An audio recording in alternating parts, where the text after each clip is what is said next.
ভালোবাসলে মৃত্যুর আগে ভালোবাসো। কেউ মারা গেলে তার কদর করে আর কী বা লাভ হবে পৃথিবীতে। যাকে ভালোবাসো তাকে মৃত্যুর আগেই ভালোবাসো। যাকে ভালোবাসো সে যখন অসহায় আছে তখনই তাকে ভালোবাসো।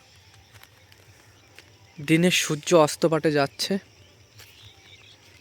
এই কথাগুলো মনে পড়ল হাঁটতে হাঁটতে মাঠে একটি পুকুর পাড়ে, যে চতুর্দিকে বিস্তীর্ণ ক্ষেত, তার মাঝে লম্বু বাগান। একটা পুকুরে এখানে একটা স্যালো মেশিন বসানো আছে। আশেপাশের পুকুর পাড়ে ইঁদুরের প্রচুর গর্ত, দু একটা ইঁদুরও দেখা যাচ্ছে, যদিও মোবাইলে আসছে না।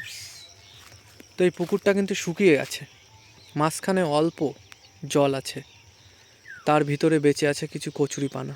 কচুরিপানাগুলোকে জীবনে কী হবে, জলটা শুকিয়ে গেলে তারা কিন্তু শুকিয়ে শুকিয়ে মারা যাবে। এই যে পাড়ের উপরে অনেক সংখ্যক, তারা কি জানতো যে একদিন এই পুকুরের জল শুকিয়ে যাবে, তারপরে তারা মারা যাবে? মানুষের জীবনও তেমন। কোনো কোনো মানুষকে আমরা যখন ভালো সময় আঁকড়ে ধরে থাকি, তার ভালো অনুভব থাকে, তখন মনে হয় যে এই মানুষটাই আমাদের জীবনের সেরা, একে ধরেই হয়তো আমরা নিজের জীবনটা কাটিয়ে দেবো।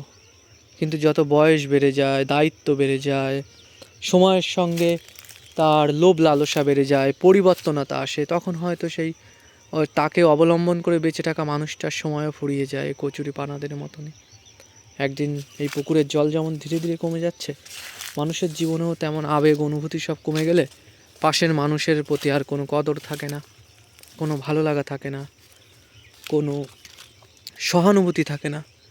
তখন শুধু এই শুকনো খটখটে স্বভাব, খিটখিটে মেজাজ, এসব নিয়েই মানুষ ঝামেলা হয়, ঝগড়াঝাটি হয়, পরিবার ধ্বংস হয়, সংসার ধ্বংস হয়, প্রেম ধ্বংস হয়, ভালোবাসা ধ্বংস হয়। তাই ভালোবাসলে মৃত্যুর আগে ভালোবাসো কাউকে। ভালো রাখতে হলে সারা জীবন পাশে থাকো।